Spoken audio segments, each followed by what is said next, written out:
España mantuvo relación durante 800 años con el mundo musulmán. En ese periodo de tiempo, durante ese periodo de tiempo, indiscutiblemente hubo una gran influencia cultural. Se puede decir con toda naturalidad que existió una simbiosis cultural entre el mundo musulmán y el mundo que habitaba en España, los habitantes de España, tanto como la agricultura, la arquitectura, la propia lengua, tuvieron en el centro de España y en el sur de España una influencia tal que se puede considerar que son modelo y tipo cultural durante toda la Edad Media, en aquel mundo de la Edad Media conocido que era el mundo europeo. Huellas de nuestro tiempo les presenta hoy un tema cultural muy atractivo, la influencia del mundo de la cultura andalusí en la cultura y civilización española.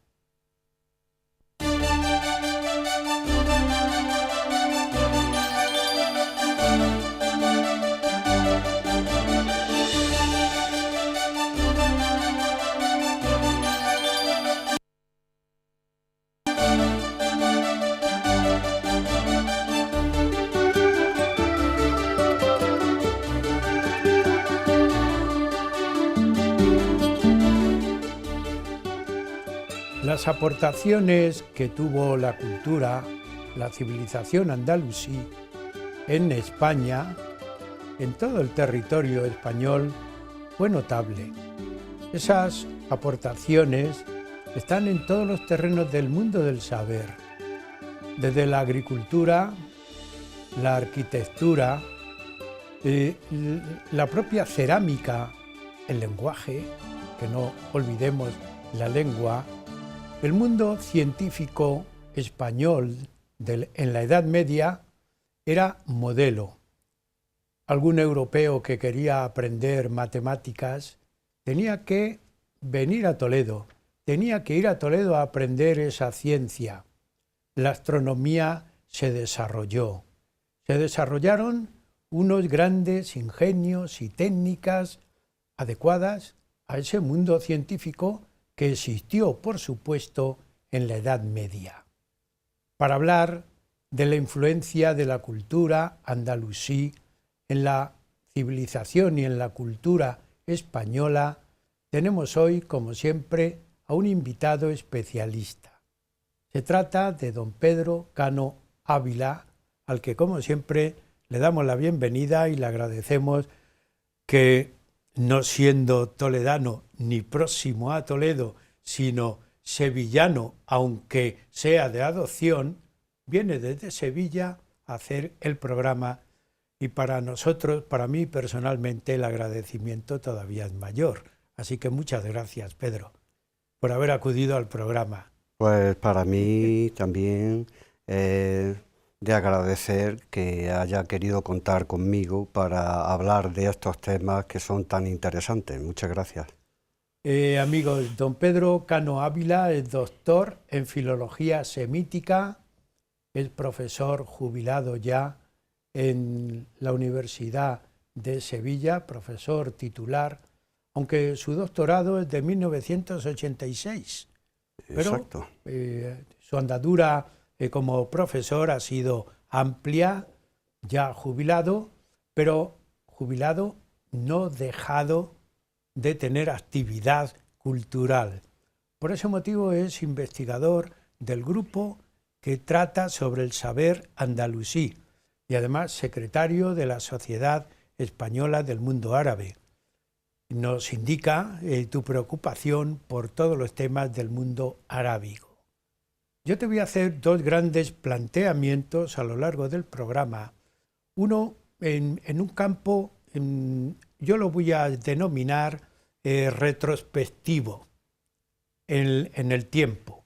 Desde la época de la Edad Media hay un florecimiento cultural en toda la zona que llamamos Andalucía y gran parte del centro de España, pero también en una parte del programa yo quiero que tú des tu opinión, nos des también tu trabajo y tu investigación sobre esa tolerancia, podríamos llamar, entre lo que debe ser dos culturas, lo que deben vivir dos culturas, que llevado al terreno ya de la práctica y del mundo actual, pues tiene su repercusión. Pues bien, con esos dos planteamientos vamos a iniciar el primero. Yo lo denomino influencias, de una manera genérica y muy amplia.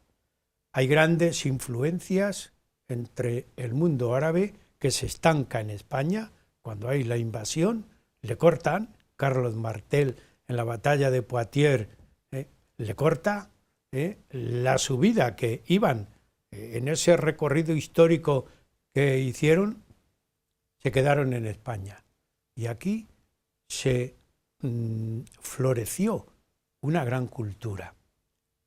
Vamos a empezar por una primera influencia que a mí me da vueltas, la influencia de la lengua. Muy bien. ¿Cómo se inició eso? Pues, perdón, la influencia de la lengua comenzó, pues, sobre todo a partir del siglo X, y con el califato, el califato omeya de Córdoba.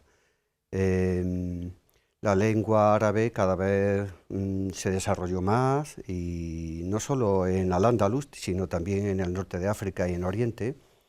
Tratados lingüísticos, gramaticales llegaron al Al-Ándalus, y los propios musulmanes, árabes, bereberes, pero también cristianos y de otros lugares aprendieron a usar la lengua y la alternaban con el latín también, el latín vulgar, el romance y otras lenguas que nacieron un poquito después, ¿no? Siglo XII, XIII, y fundamentalmente porque la lengua árabe era vehículo de transmisión del conocimiento de la parte oriental del mar Mediterráneo. Ese conocimiento que trasladó al resto de reinos de la península ibérica y también a Europa. Y al ser vehículo de transmisión y usar la lengua árabe también, pues fue dando nacimiento a una serie de palabras, de arabismos, que todavía existen en la lengua española o castellana y también en otras lenguas europeas, ¿no? Se recuerdan algunas palabras, ¿no? Sí, Usamos sí. algunas de esas palabras. Sí, hay muchísimas palabras en la agricultura, en la medicina, en gastronomía, etcétera, etcétera, ¿no? Por ejemplo, azúcar o almohada. En general, las que comiencen con al, suelen ser todas procedentes del árabe, de la lengua árabe. La lengua, por supuesto, fue vehículo. Yo recuerdo que ya Raimundo Lulio fue un gran impulsor del conocimiento del árabe. Decía, para tener posibilidad de comunicación con el mundo árabe. Pero esa idea la vamos a dejar ahí aparentemente aparcada, porque después la utilizaremos. Hay algo más de la lengua, por ejemplo, la alimentación, la propia vestimenta, todo eso, ¿cómo fue influyendo? Pues sí, en la alimentación y en la vestimenta, pues recordamos que hay mucha variedad de productos que se fabrican, que se elaboran, Sí. tanto para desayunar, como para almorzar, como para cenar, postres incluidos. Recuerdo que Ziryab, famoso músico que llegó al Andaluz, ya estableció una serie de pautas, de normas para comer, por ejemplo, vajillas también, cubertería, etcétera, etcétera. Y ante la riqueza de toda esa gastronomía, pues esa lengua árabe, esos vocabularios fueron siendo usados también por los no árabes, pero que usaban también y conocían la lengua árabe. hay multitud de palabras, ¿no? Y fue sobre todo a partir del siglo de la segunda mitad del siglo IX, cuando empezó a desarrollarse y a influir en la lengua española, en el latín vulgar también, la lengua romance y principio de la lengua española, ¿no? Lo más En la agricultura igual, sí, sí. En la agricultura igual, ¿no? Sí. Sobre todo por el regadío. Las famosas acequias, el término ya es, la palabra ya es árabe, acequia. Sí, procede de asaquia, muy parecido Sí, en la sí. fonética, ¿no? Es el lugar, el canal por el que se conduce agua para Sí. irrigar las tierras, ¿no? Claro, hay dichos, yo leyendo todo ese material que tú graciablemente me has aportado, por ese motivo yo puedo estar un poquito a tu nivel. Yo he leído que incluso había trabajos de los agricultores que decían, más o menos, se nota cuando lo hace un agricultor musulmán a cuando lo hace otra persona que no es musulmán. No recuerdo exactamente el texto, la expresión literaria, pero la idea era eso, que la mano del agricultor musulmán influía, repercutía diríamos, en el trabajo que estaba realizando. Sí, sí. El conocimiento que tenían los agricultores musulmanes, andalusíes o no, también norteafricanos, procede de Oriente y procede de ese conocimiento que da el saber utilizar el agua en lugares donde escasea el agua, en lugares fundamentalmente desérticos. Y por lo tanto, saber utilizar gota a gota, no despilfarrar el agua y saber conducirla, llevarla a sitios donde no existe, cultivar el terreno que hay en los oasis y también en otros sitios. Aquí en Al-Ándalus fue muy importante, por ejemplo, en la Vega de Granada o en Toledo, en los grandes ríos de la península, en el Duero, en el Tajo, en el Guadalquivir, en el Genil, etcétera, donde todavía hoy en día existen acequias y existen albercas, alberca, otra palabra que procede del árabe, para el almacenamiento del agua y para el traslado a sitios con motivo de hacer de regadío una tierra y que haya un cultivo intensivo, varias cosechas. Bien, con ese primer planteamiento hay una gran influencia que se manifiesta en la arquitectura. Dos grandes monumentos o dos grandes puntos, Córdoba y Granada. ¿Cómo se manifiesta ahí esa influencia? Pues en Córdoba fundamentalmente, había todo tipo de construcciones, tanto civiles como religiosas. Me estoy refiriendo a alcázares, a palacios, a casas, donde habita la generalidad de los musulmanes, de los cordobeses, pero también a edificios religiosos, como las mezquitas. Fundamentalmente ha quedado pues parte de construcciones oficiales, palatinas, solo parte. Han quedado bastantes restos arqueológicos de casas, sobre todo en la parte oeste de Córdoba, y Medina Zahara, una ciudad entera, en la que también existen los edificios civiles, laicos, el palacio, el Salón Rico, llamado Salón Rico de Abderramán III, pero sobre todo la mezquita catedral de Córdoba, la mezquita Aljama de Córdoba, ¿no? Sí. Es un edificio completísimo, con mucha historia a lo largo de los siglos, donde se han ido acumulando una variedad extraordinaria de construcciones artísticas de muchos estilos, digo, capillas, todo lo que se ha ido añadiendo. ¿Qué domina? ¿El ladrillo, la piedra, la filigrana? La piedra, en la mezquita de Córdoba la piedra, los sillares, piedra arenisca, se deshace, por eso también hay que restaurarla, hay que cuidarla constantemente. Y también otros materiales. Me refiero a la zona de la Maxura y del Mihrab, con esos mosaicos de influencia bizantina. Y en Granada, pues Granada fundamentalmente lo que se ha conservado ha sido una alcazaba, una fortaleza, con unos palacios en su interior, pero también edificios como el Corral del Carbón, que era una especie de hotel de aquellos tiempos, ¿no? Del siglo XIV, donde era una hospedería donde incluso en la parte baja se podían guardar, almacenar los productos, las mercaderías, los animales también, había cuadras, y en la parte superior para hospedarse los comerciantes. Y hablando de la Alhambra, por supuesto, los palacios que hay en su interior, y sobre todo uno, el de Muhammad V, el sultán Muhammad V, hijo de Yusuf I, que fue el constructor de ese palacio de los leones y de ese patio de los leones, que influyó, tan hermoso, tan extraordinario.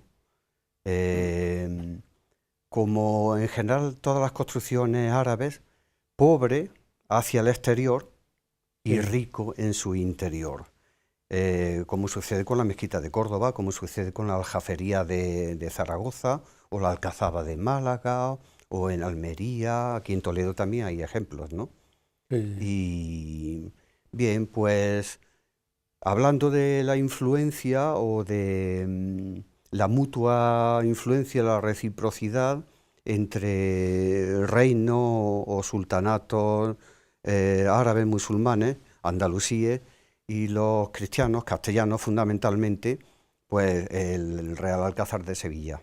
El Real Alcázar de Sevilla sufrió esa influencia de las construcciones de Yusuf I y de Muhammad V, sí, construido el Real Alcázar de Sevilla por Pedro I, rey de Castilla y León, y luego el Real Alcázar de Sevilla, obra mudéjar extraordinaria, también influyó en parte de la construcción de ese patio de los leones. Muchas son las influencias, ya hemos visto que arquitectónicamente es muy llamativa, pero también la cerámica, hay grandes ingenios, ¿no? Ingenios sí, técnicos, sobre todo las famosas, esas ruedas, ¿cómo se denominan esos ingenios? Que son los transportadores del agua, las norias. Las norias. Había norias así, o esos ingenios, esas máquinas en sentido vertical, pero también en sentido horizontal, sí, y de tracción animal, como movidas por el agua también, ¿no?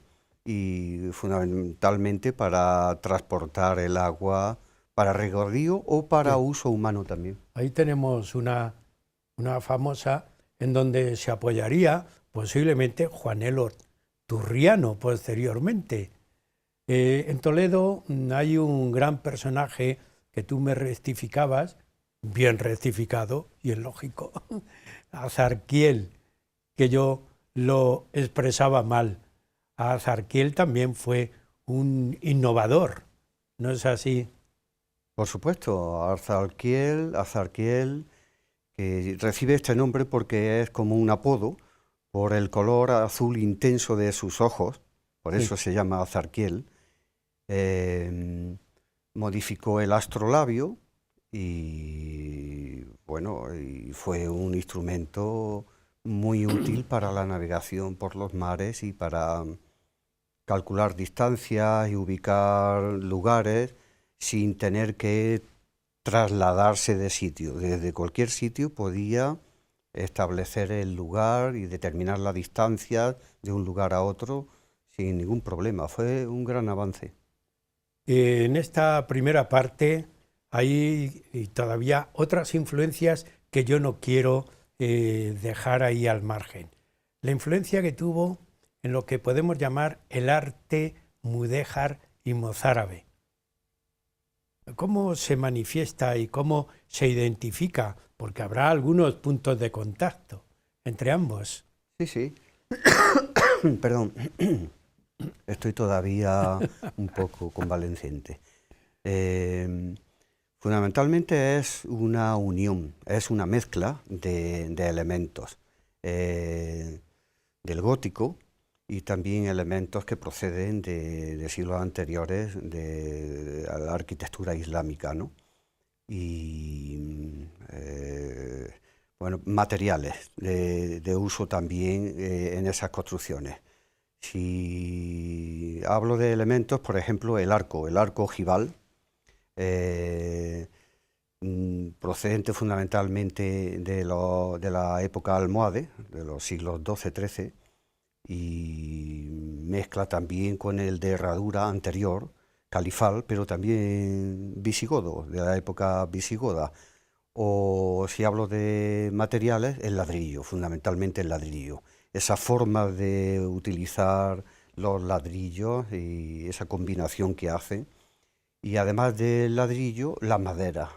Las maderas son utilizadas para hacer esos alfarjes y pues recuerdo ahora mismo esa fachada del Palacio Mudéjar de Pedro I con ese tejaroz, con esa madera que es impresionante y en la cual también se usa la cerámica azul y blanca para expresar, para utilizar el lema granadino, nazarí, el de la famosa gáliba, Walá Ghalib illallah, solo Dios es vencedor, ahí en cerámica en Sevilla y también elementos traídos a Sevilla de Medina Zara, incluso capiteles, fustes de columna. La madera es muy importante, el ladrillo, pero incluso también el mármol y la epigrafía árabe. Tanto en este palacio sevillano como en otros. Aquí en Toledo también hay muestras. Ahí tenemos alguna muestra, me parece que es la mezquita del Cristo, no, bueno, eso es la mezquita del Cristo de la Luz. Ahí la tenemos. Exactamente. Hablabas de epigrafía, bueno, eso ya es la epigrafía. En la fachada principal yo estudié árabe, pero no me acuerdo, ya lo aparqué, lo dejé. Pero hay una novedad en esa mezquita que comentábamos tú y yo, que es en Occidente la única mezquita que tiene exteriormente una epigrafía, el nombre del constructor, que eso no es frecuente, ¿no? Manifestarlo. Sí, no es frecuente, ¿no? No es frecuente que existan inscripciones sí. Exteriores. De vez en cuando sí hay, en la propia Aljama de Córdoba, en la zona oeste, época del califa al-Hakam II, al-Mustansir Billah, hay algunas inscripciones, también anteriores, de la época de Muhammad II, pero no es normal, no es frecuente. Aquí en la mezquita de Bab el-Mardum, la del Cristo de la Luz, sí, llamada ahora así, pues tenemos esa inscripción que es curiosa y es también importante, realizada en ladrillo, sí. Como el resto de esa zona de la mezquita. Y bueno, por su época también destacada en la zona de Al-Ándalus y la zona de influencia de Al-Ándalus. Y tú me comentabas que a mí se me quedó, no es frecuente, por ejemplo, que en la agricultura se quede reflejado en una obra escrita los trabajos de agricultura. Hay un libro importante.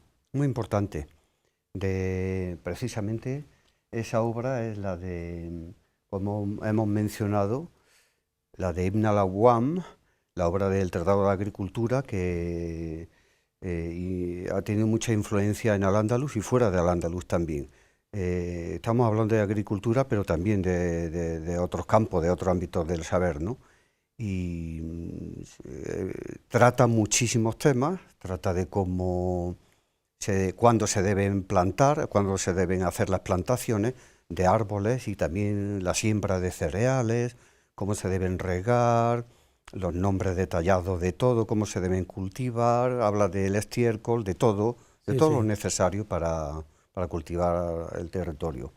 Y esta agricultura, este libro, este tratado de agricultura, eh, de un autor del sur de Al-Ándalus, de Almería, pues ya digo, fue muy, muy importante, ¿no? Como otros tratados también, que recoge también el saber del norte de África y de Oriente, que también hay que decirlo, ¿no? Los andalusíes fueron puente para Europa en muchos campos, en la agricultura también. Llegamos a la mitad del programa.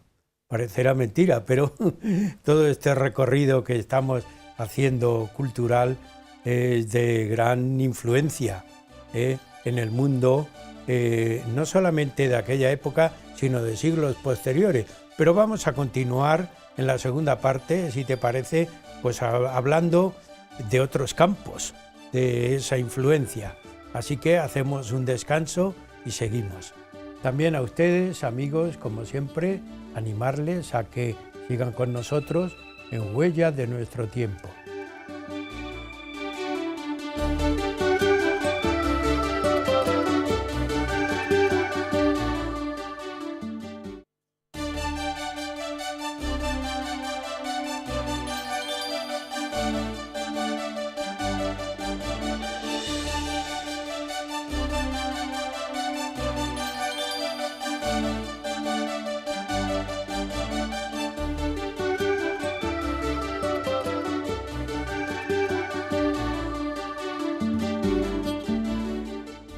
Huellas de nuestro tiempo sigue con un tema muy atractivo, un tema que eleva el espíritu, eleva la cultura y eleva el saber.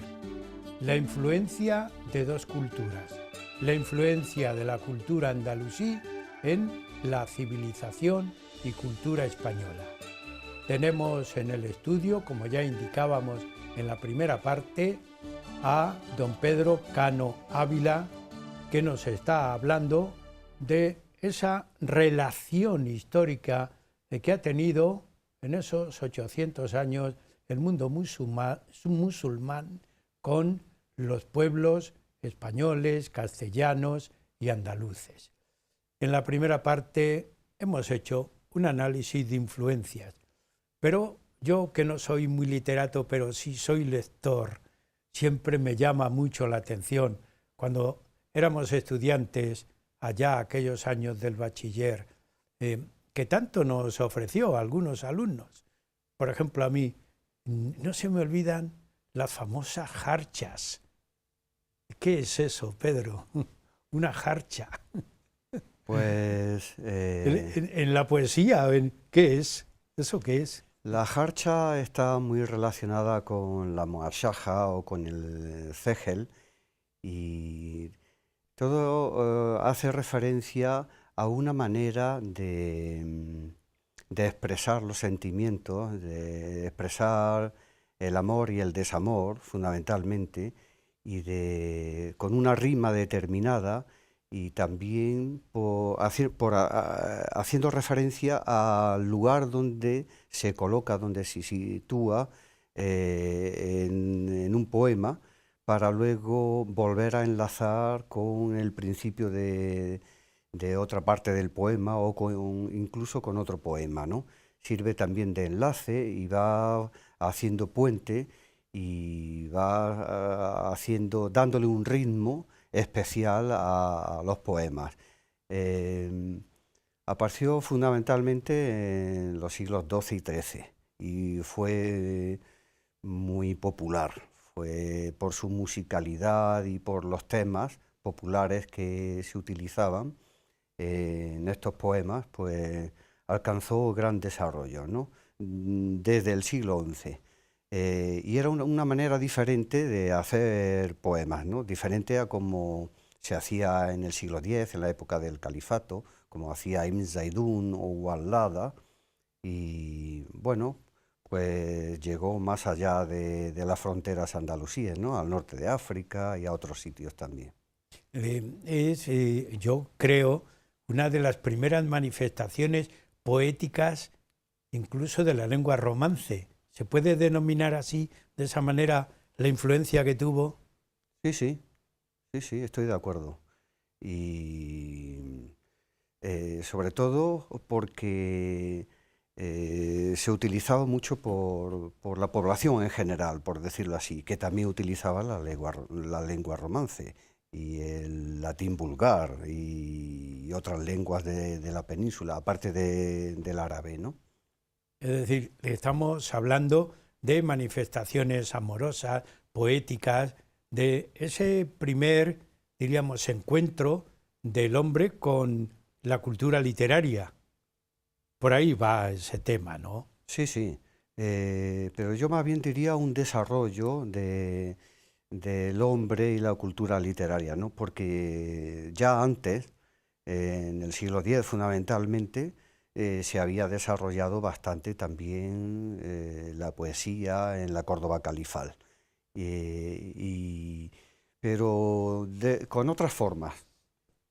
Ahora, en el siglo XI, XII, etcétera, con Ibn Guzmán, hay otras maneras, otro lenguaje de ese tema eterno, se puede decir, del amor y del desamor, ¿no? Por lo tanto, es un desarrollo, una continuación. Sí, sí. Y aparecen, estamos viendo famosas bibliotecas de ese mundo árabe. Da la impresión, cuando no se conoce, por ejemplo, esto que estamos viendo nosotros, que el mundo musulmán es un mundo inculto, que es un mundo que desconocedor, incluso no solamente del arte, de la arquitectura como veíamos, sino de otras ciencias como la medicina, que son famosos, ¿no? Los médicos árabes. Mucho, y además tienen un conocimiento muy profundo. El Corán recoge o expone ahí una idea que es fundamental para los musulmanes y para el Islam, ¿no? Que es el hecho de animar a todos los musulmanes, estamos hablando del Corán y del Islam, animar a todos los musulmanes a que estudien, a que aprendan y que siempre avancen en su conocimiento. Y no solo a que estudien y aprendan, sino que transmitan su conocimiento. Varias veces, en varias azoras, varias aleyas, insisten en esta idea. Hay que estudiar, hay que aprender y hay que transmitir ese conocimiento.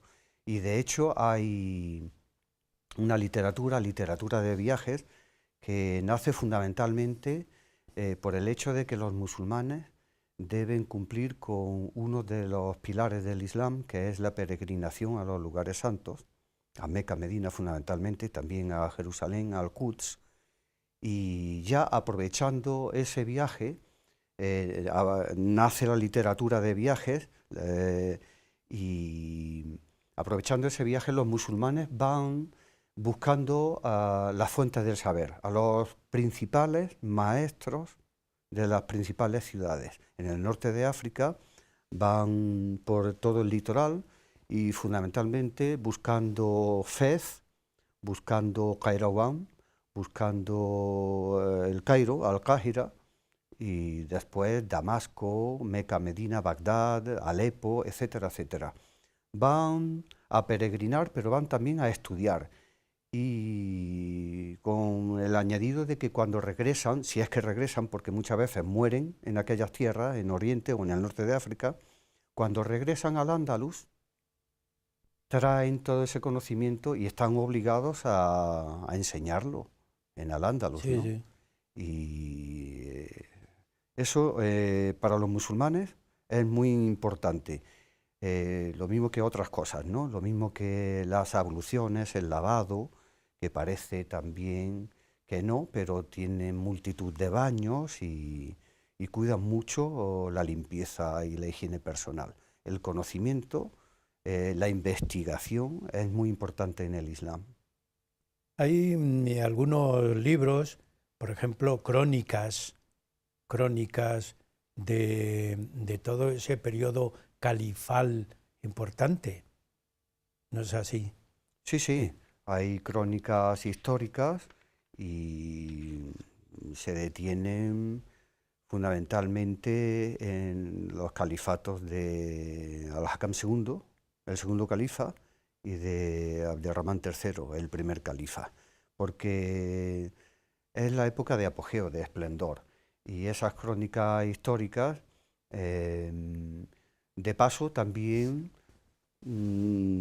se adentran en siglos anteriores, en la época del Emirato, Omeya, de Córdoba, pero también en épocas anteriores. Bien. Estamos viendo algunas fotografías de una exposición reciente que tú me comentabas. ¿Cómo se organizó esa exposición? Porque está resumiendo ahí la gran cultura, ¿verdad?, del mundo andalusí. Exactamente. Esta exposición ha sido comisariada por Virginia Luque y se ha producido, ahí la tenemos en pantalla, historiadora y patrimonialista.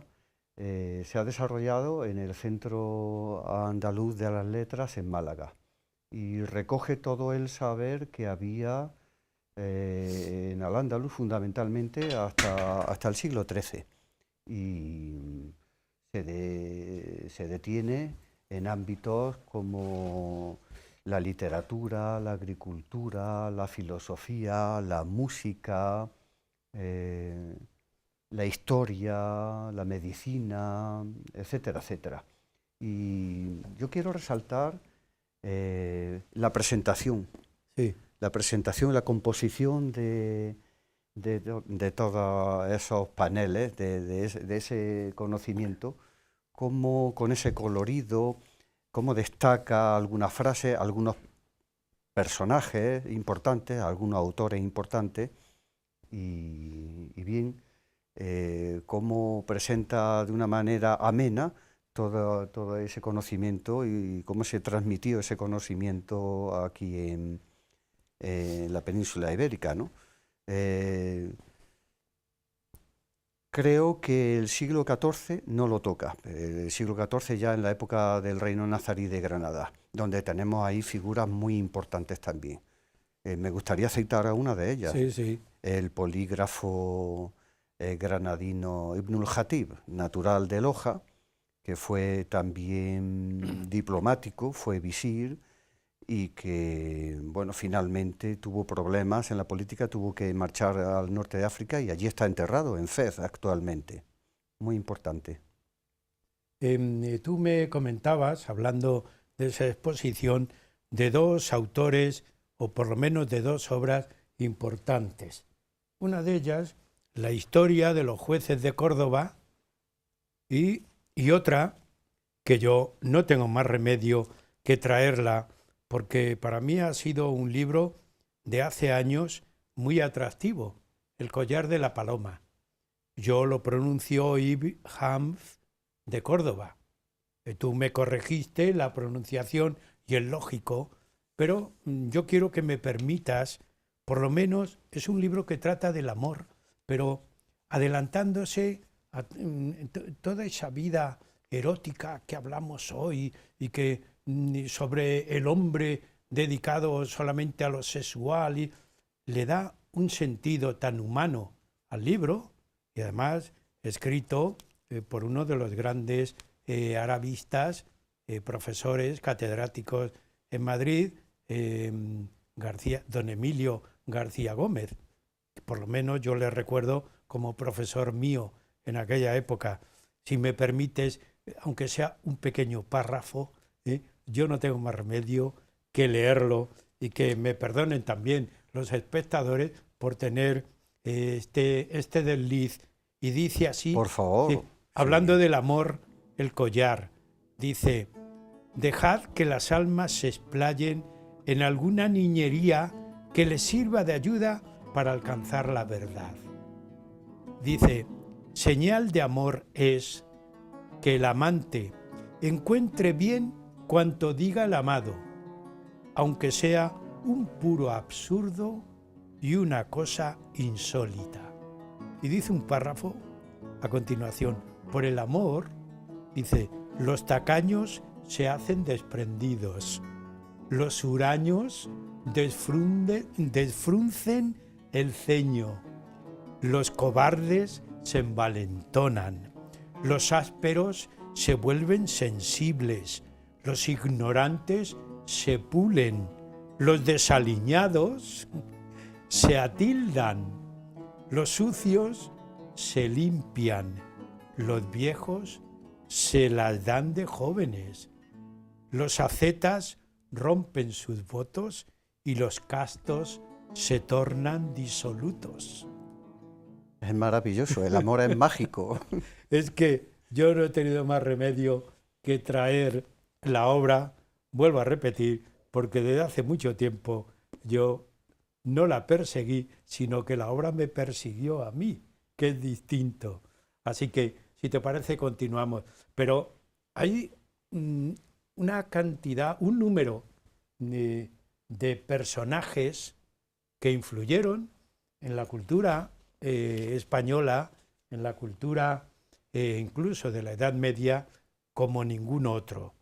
Yo quiero que citemos, no hay más remedio que nombrar algún filósofo como Averroes. Averroes es el gran transmisor del aristotelismo en Europa. ¿Qué le ocurrió a Averroes? Tuvo mala vida, ¿no? Le hicieron tener mala vida. Sí, fue un jurista, es también conocedor de otro ámbito del saber, pero fue un jurista muy importante, llegó a ser juez y sus teorías y la aplicación de la práctica de la legislación, en un principio fue muy reconocida y aceptada, pero luego sufrió persecución. Sufrió persecución porque, por el rigorismo, fundamentalmente, de su época, ¿no? Y de la dinastía almohade.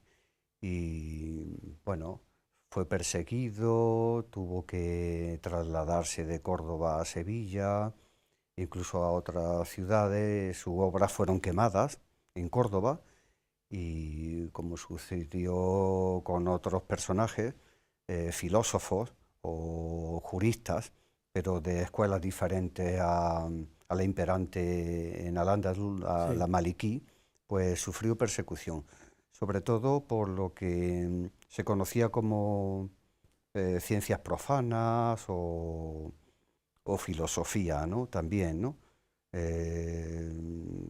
Cosas como tachaban de paganas y Sí, de peligrosas, ¿no? Hay que citar también, solamente citarlo, a Maimónides. Yo, sin ser arabista, soy un seguidor de ciertos árabes. Maimónides. ¿Qué le ocurrió a Maimónides? Pues Maimónides también se dedicó a cultivar la filosofía y, entre otras ramas del saber, y medicina, ¿no? Por esa afición y por ese conocimiento a la filosofía, pues también sufrió persecución en determinado momento y tuvo que marcharse de Córdoba y de Al-Ándalus, al norte de África. Estuvo en Fez, fue acogido en Fez, pero finalmente se marchó a Egipto y estuvo al servicio de Saladino. Y fue también representante de la comunidad judía de Egipto. Por lo tanto, tuvo esas dos facetas, ¿no? De Luego estar... también la cultura también fue perseguida.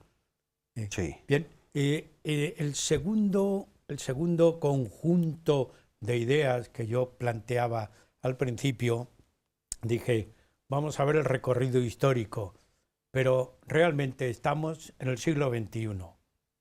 Mi pregunta de la calle, ¿realmente existió o existe una simbiosis cultural entre ese mundo que estamos exponiendo un mundo maravilloso, de grandes personajes. ¿Existió y existe esa simbiosis cultural, Pedro? Pues sin duda existió. Existió en muchos ámbitos, en el ámbito de la arquitectura, de la literatura, de la ciencia, hubo mucha influencia y hubo esa simbiosis, esa mezcla. Y, y yo me felicito porque siempre esa influencia sirven para desarrollar el conocimiento y para progresar, en definitiva, ¿no? Yo recuerdo como incluso en el ámbito religioso, como entre el sacerdocio católico, cristiano, se usaban vestimentas con inscripciones árabes y con referencias a Dios. La propia vestimenta, ¿no? En los hábitos. También en los edificios. En esas inscripciones también se hace referencia a Dios. Y bien, en muchos ámbitos, ¿no? Otra vez traigo aquí el Real Alcázar de Sevilla, pero también puedo hablar de la Aljafería de Zaragoza y de algunos edificios aquí de Toledo también, ¿no? Aparece en la epigrafía nombres de personas cristianas, castellanas, y también nombres de personas musulmanas, árabes o andalusíes, y aparecen ahí datos y se ve esa influencia, como por ejemplo el maestro de obra, el arquitecto del Real Alcázar de Sevilla, pudo también trabajar en Granada o en otro sitio, y otros maestros arquitectos pudieron trabajar en Sevilla, esa Sevilla ya cristiana del siglo XIV, y también en otros Luego, aspectos. Pedro, ¿podemos hablar de un arabismo típico español? Por supuesto, español, más que español, andalusí. Sí, sí.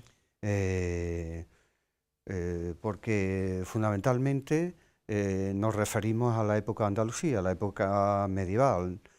Y por supuesto, el mundo arabo-islámico es muy amplio, con muchos millones de musulmanes, y es muy diferente.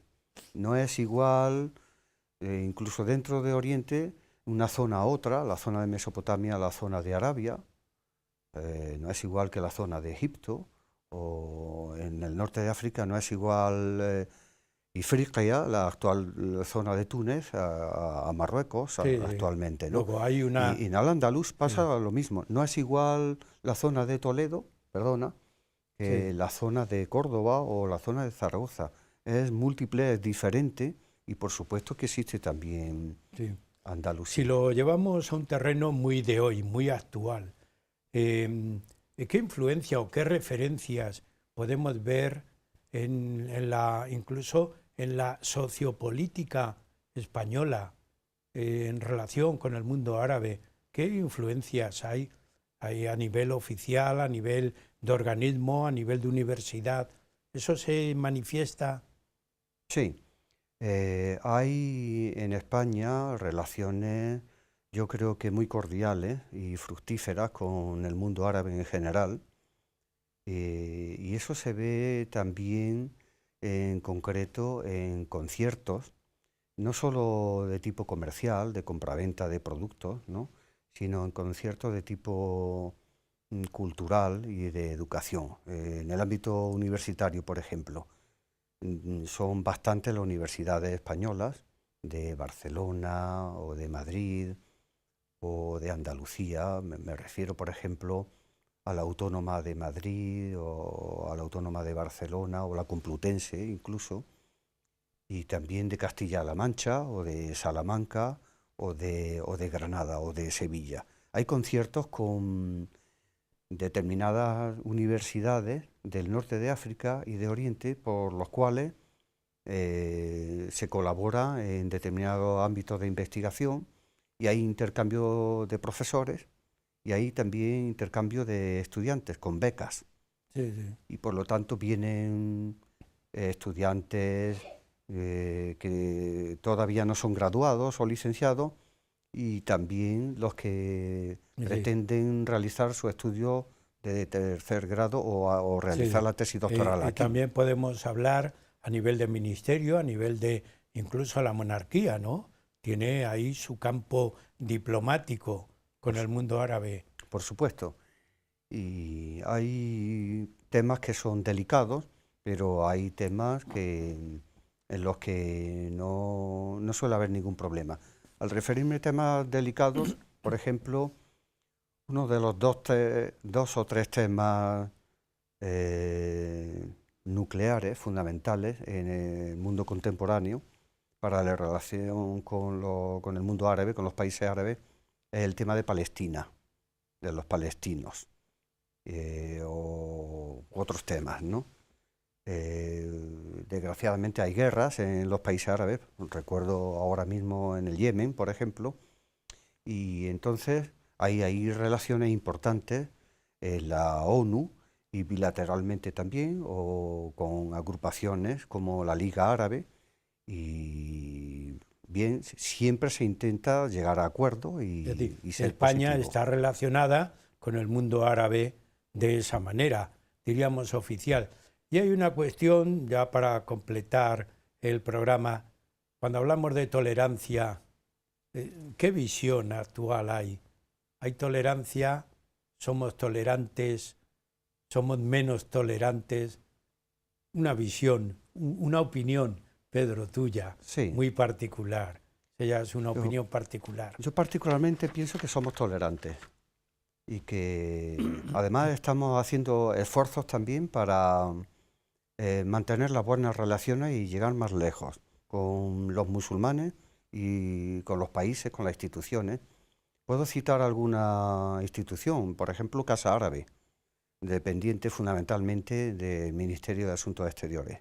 Casa Árabe en Madrid y también en Córdoba procura divulgar el mundo árabe, clásico, contemporáneo también, establecer relaciones con los países árabes.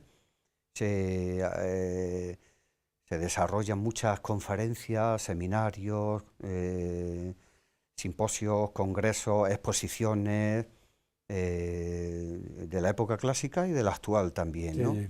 Y, O sea que por lo menos hay un cauce en donde aparece la tolerancia, que es lo importante. Por supuesto. También quiero decir que hay asociaciones particulares que están insistiendo en esas relaciones positivas y de tolerancia con el mundo árabe, incluso con los migrantes o los inmigrantes que actualmente están llegando a nuestro territorio. Llegamos al final del programa, pero yo quiero que termines el programa porque tenías preparado, aunque sea brevemente, pues una última intervención tuya y te lo agradecemos si la cámara lo puede bien y con esa lectura completamos el programa y terminamos. Así que, Pedro, léelo. Sí, muchas gracias. Yo quiero hacer referencia a un poeta, Sí. perdón, Tiene que ser ya muy breve, pero bien. Sí, llamado Nizar Qabbani, al que se le ha hecho un homenaje tanto en Casa Árabe Madrid como en Casa Árabe Córdoba, y que residió en Madrid durante bastante tiempo.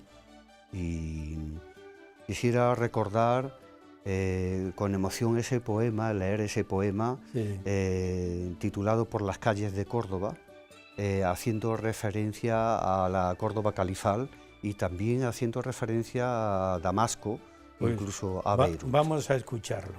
Pues es el siguiente. Por las calles de Córdoba.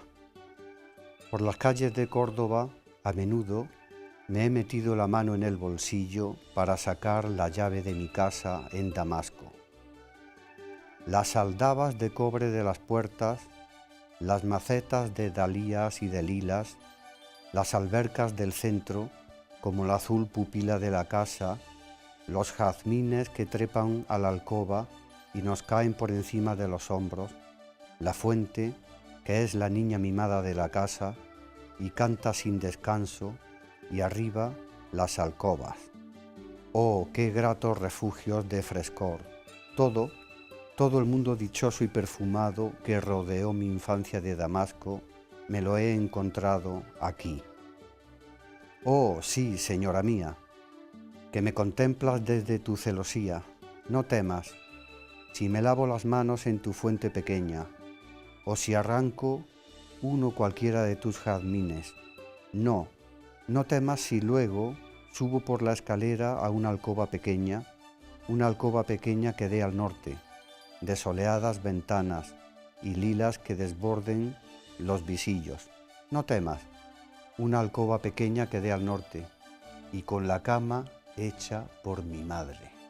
Bien, pues Pedro, muchas gracias por tu programa, por haber acudido desde tu ciudad, Sevilla, a Toledo, y que continúes pensando en la tolerancia, que es un mensaje importante que debemos enviar con este programa. Así que muchas gracias. Muy agradecido. Y también a ustedes se les agradecemos, como siempre, que están en el programa Huellas de Nuestro Tiempo. No nos abandonen. Muchas gracias.